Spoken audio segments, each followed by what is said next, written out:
the same things happen to another, and either because he does not see that they have happened, or because he would show a great spirit, he is firm and remains unharmed. It is a shame, then, that ignorance and conceit can be stronger than wisdom. 19. Things themselves touch not the soul, not in the least degree, nor have they admission to the soul, nor can they turn or move the soul. But the soul turns and moves itself alone, and whatever judgments it may think proper to make, such it makes for itself the things which present themselves to it. 20. In one respect, man is the nearest thing to me, so far as I must do good to men and endure them. But so far as some men make themselves obstacles to my proper acts, man is to me one of the things which are indifferent, no less than the sun, or wind, or a wild beast. Now it is true that these may impede my action, but they are no impediments to my effects and disposition, which have the power of acting conditionally and changing. For the mind converts and changes every hindrance to its activity into an aid, and so that which is a hindrance is made a furtherance to an act, and that which is an obstacle on the road helps us on this road. 21. Reverence that which is best in the universe, and this is that which makes use of all things and directs all things. And in like manner also, reverence that which is best in thyself, and this is of the same kind as that. For in thyself also, that which makes use of everything else is this, and thy life is directed by this. 22. That which does no harm to the state does no harm to the citizen. In the case of every appearance of harm, apply this rule: if the state is not harmed by this, neither am I harmed. But if the state is harmed, thou must not be angry with him who does harm to the state. Show him where his error is. 23. Often think of the rapidity with which things pass by and disappear, both the things which are and the things which are produced. For substance is like a river in a continual flow, and the activities of things are in constant change, and the causes work in infinite varieties, and there is hardly anything which stands still. And consider this which is near to thee, this boundless abyss of the past and of the future in which all things disappear. How then is he not a fool who is puffed up with such things, or plagued about them, and makes himself miserable? For they vex him only for a time, and a short time. 24. Think of the universal substance, of which thou hast a very small portion, and of universal time, of which a short and indivisible interval has been assigned to thee, and of that which is fixed by destiny, and how small a part of it thou art. 25. Does another do me wrong? Let him look to it. He has his own disposition, his own activity. I now have what the universal nature wills me to have, and I do what my nature now wills me to do. 26. Let the part of thy soul which leads and governs be undisturbed by movements in the flesh, whether of pleasure or of pain. And let it not unite with them, but let it circumscribe itself and limit those effects to their parts. But when these effects rise up to the mind by virtue of that other sympathy that naturally exists in the body which is all one, then thou must not strive to resist the sensation, for it is natural. But let not the ruling part of itself add to the sensation the opinion that it is either good or bad. 27. Live with the gods.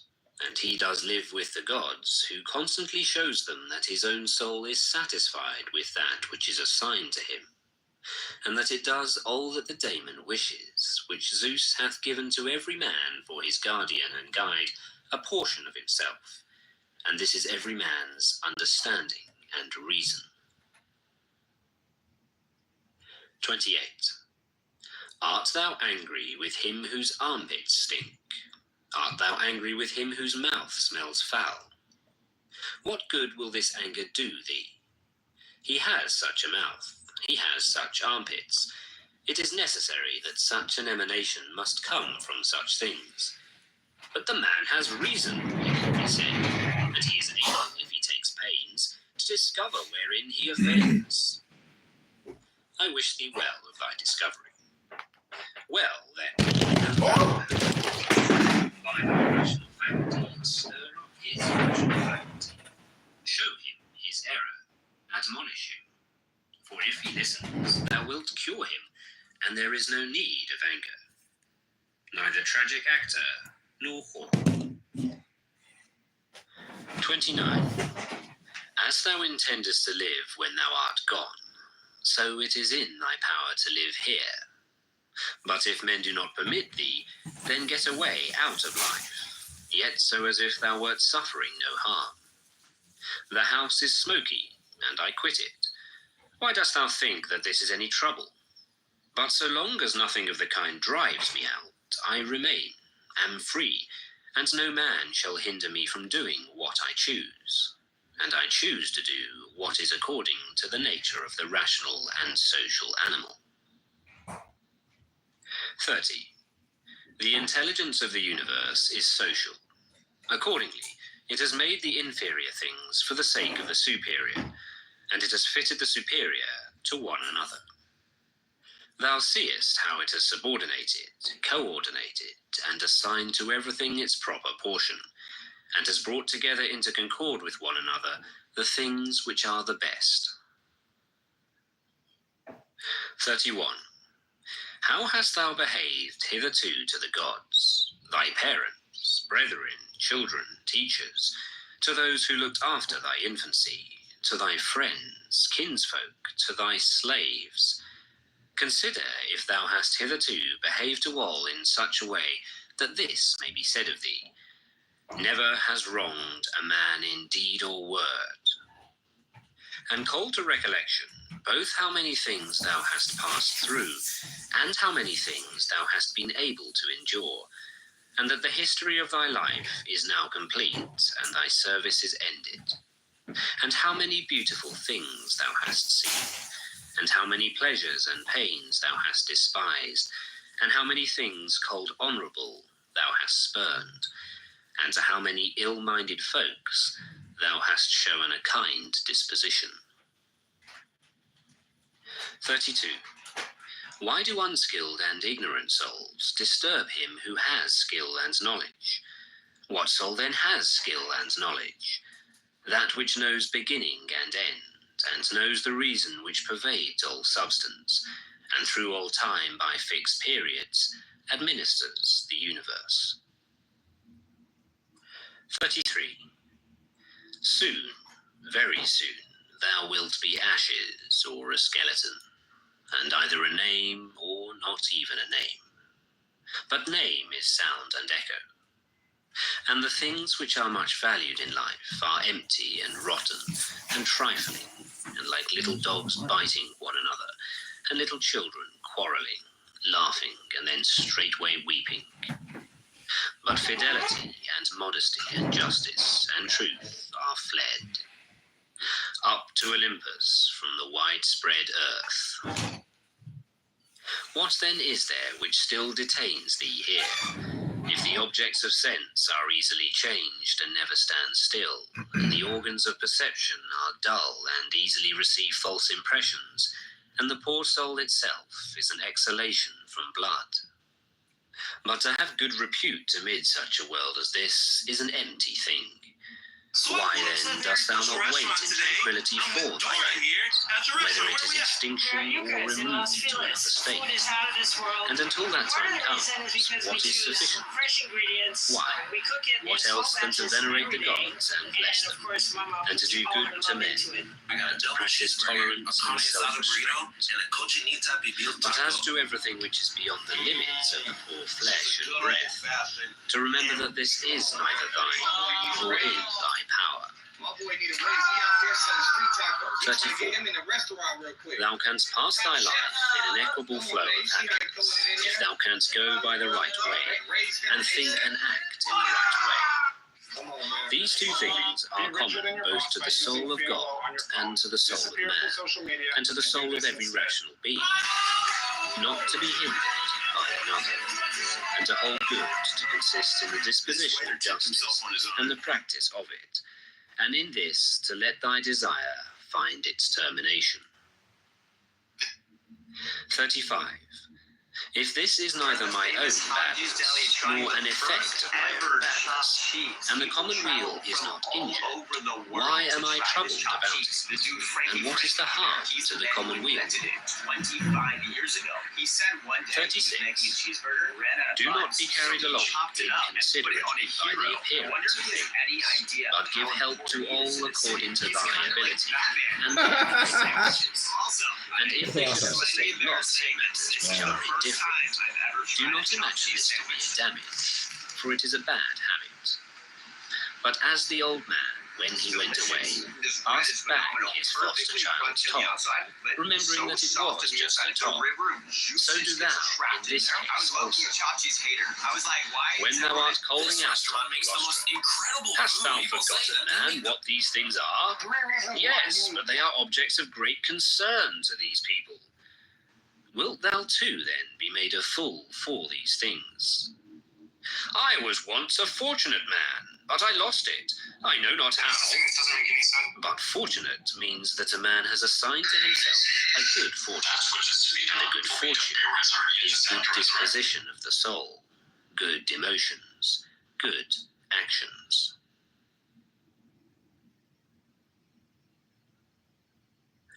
Book 6. 1. The substance of the universe is obedient and compliant, and the reason which governs it has in itself no cause for doing evil, for it has no malice, nor does it do evil to anything, nor is anything harmed by it. But all things are made and perfected according to this reason. This guy was caught red-handed, cheating in the slippery stairs Let contest. it make no difference to you whether thou art cold or warm, This guy decided if thou to art cheat doing by digging thy his duty, fingernails into the stairs, and whether thou art drowsy or satisfied with sleep, He was then and whether forced to restart ill-spoken from the bottom, but or instead of praised, playing fair, and he whether decided to dying sabotage or the doing players, something making the else. game even more chaotic. For it is This guy one was the caught. acts of Watch this life, soldier expose this the act hidden by side of which the we U.S. die. Army. It is sufficient then, in this act also, to do well what we have in hand. 4. All existing things soon change, and they will either be reduced to vapor, if all substance is one, or they will be dispersed. 5. The reason which governs knows what its own disposition is, and what it does, and on what material it works. 6. The best way of avenging yourself is not to become like the wrongdoer. This father and son are after 7. a rare... Take pleasure in one thing and rest in it, in passing from one social act to another social act, thinking of God. 8. The ruling principle is that which rouses and turns itself, and while it makes itself such as it is, and such as it wills to be, it also makes everything which happens appear to itself to be such as it wills. 9. In conformity to the nature of the universe, every single thing is accomplished. For certainly it is not in conformity to any other nature that each thing is accomplished, either a nature which externally comprehends this, or a nature which is comprehended within this nature, or a nature external and independent of this. 10. The universe is either a confusion and a mutual involution of things and a dispersion, or it is unity and order and providence. If then it is the former, why do I desire to tarry in a fortuitous combination of things and such a disorder? And why do I care about anything else than how I shall at last become earth? And why am I disturbed? For the dispersion of my elements will happen whatever I do. But if the other supposition is true, I venerate, and I am firm, and I trust in him who governs. 11. When thou hast been compelled by circumstances to be disturbed in a manner, quickly return to thyself, and do not continue out of tune longer than the compulsion lasts, for thou wilt have more mastery over the harmony by continually recurring to it. Trying the most unique pizza in the 12. entire world. If thou hadst a stepmother and a mother at the same time, thou wouldst be dutiful to thy stepmother, but still thou wouldst constantly return to thy mother. Let the court and philosophy now be to thee stepmother and mother. Return to philosophy frequently, and repose in her, through whom what thou meetest in the court appears to thee intolerable, and thou appearest tolerable in the court. 13. When we have meat before us and such edibles, we receive the impression that this is the dead body of a fish, and this the dead body of a bird or of a pig, and again that this Falernian is only a little grape juice, and this purple robe some sheep's wool dyed with the blood of a shellfish. Such then are these impressions, and they reach the things themselves and penetrate them, and so we see what kind of things they are. Just in the same way, we ought to act all through life, and where there are things which appear most worthy of our approbation, we ought to lay them bare and look at their worthlessness, and strip them of all the words by which they are exalted. For outward show is a wonderful perverter of the reason, and when thou art most sure that thou art employed about things worth thy pains, it is then that it cheats thee most. Consider then what Crates said of Xenocrates himself. Is relationship between men and 14. women? Most of the things which the multitude admire are referred to objects of the most general kind, those which are held together by cohesion of natural organization, such as stones, wood, fig trees, vines, olives. But those which are admired by men, who are a little more reasonable, are referred to the things which are held together by a living principle, as flocks, herds. Those which are admired by men who are still more instructed are the things which are held together by a rational soul, not, however, a universal soul, but rational so far as it is a soul skilled in some art, or expert in some other way, or simply rational so far as it possesses a number of slaves. But he who values a rational soul, a soul universal and fitted for political life, regards nothing else except this, and above all things he keeps his soul in a condition and in an activity and social life, and he cooperates to this end with those who are of the same kind as himself. 15. Some things are hurrying into existence, and others are hurrying out of it, and of that which is coming into existence, part is already extinguished. Motions and changes are continually renewing the world, just as the uninterrupted course of time is always renewing the infinite duration of ages. In this flowing stream, then, on which there is gliding, what is there of the things which hurry by, on which a man would set a high price? It would be just as if a man should fall in love with one of the sparrows which fly by, but it has already passed out of sight. Something of this kind is the very life of every man, like the exhalation of the blood and the respiration of the air. For such as it is to have once drawn in the air and to have given it back, which we do every moment, just the same is it with the whole respiratory power. which thou didst receive at thy birth yesterday and the day before, to give it back to the element from which thou didst first draw it. 16.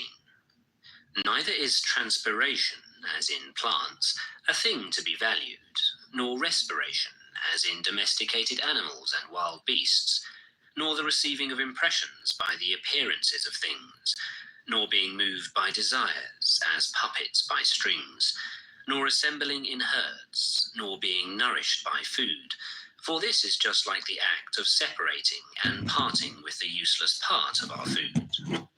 What, then, is worth being valued?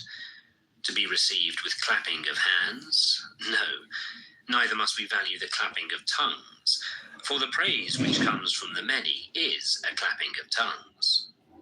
Suppose, then, that thou hast given up this worthless thing called fame.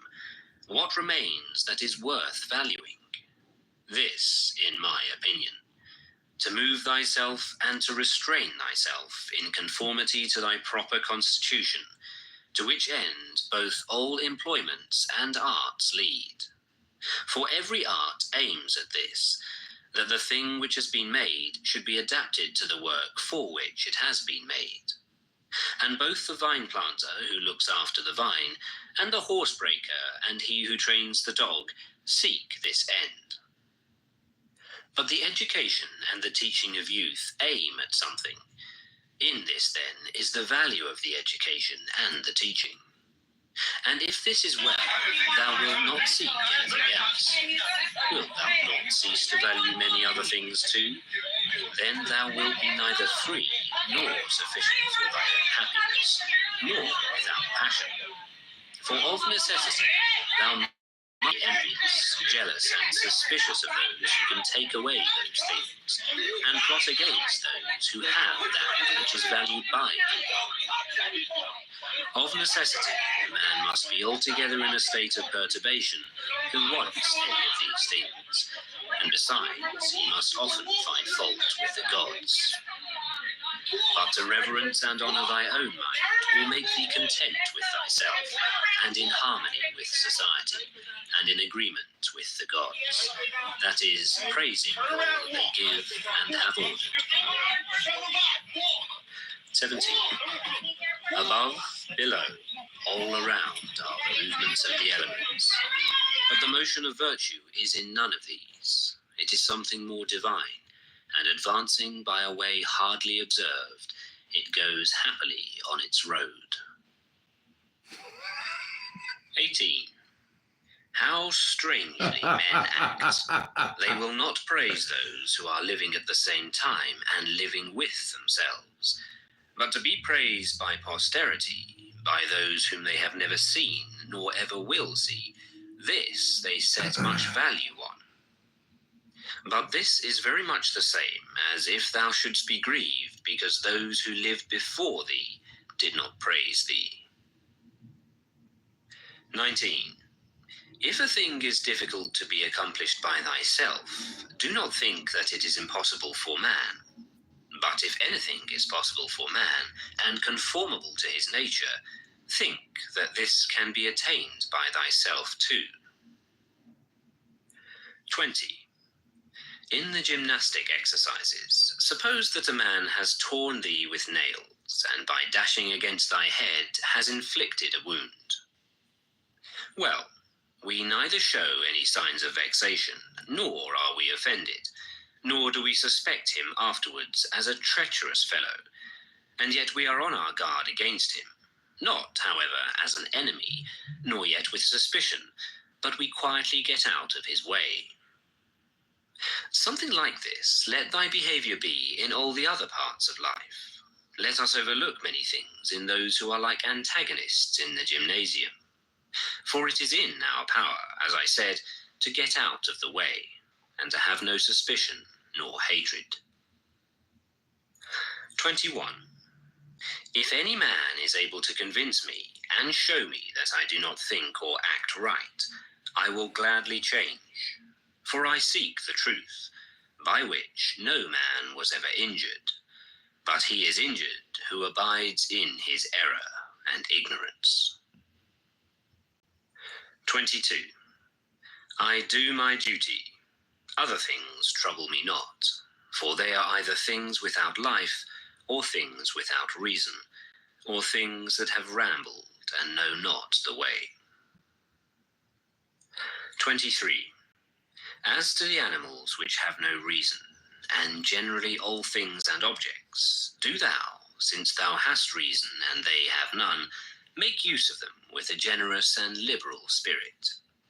But towards human beings, as they have reason, behave in a social spirit, and on all occasions call on the gods,